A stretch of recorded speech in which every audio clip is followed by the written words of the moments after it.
In previous example we used rotate command and we rotated the shape, but in this example we are going to rotate and copy the shape using rotate command.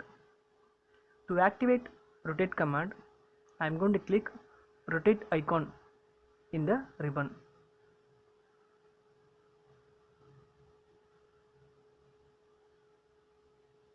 The command has been activated and we have given an instruction in the command line, select object.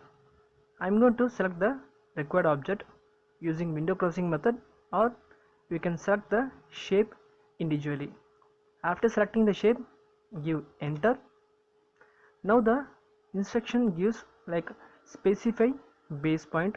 I am going to take center as my base point.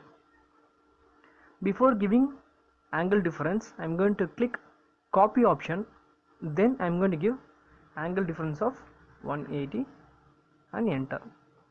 Now we have rotate the shape and also we have copied the shape using rotate command.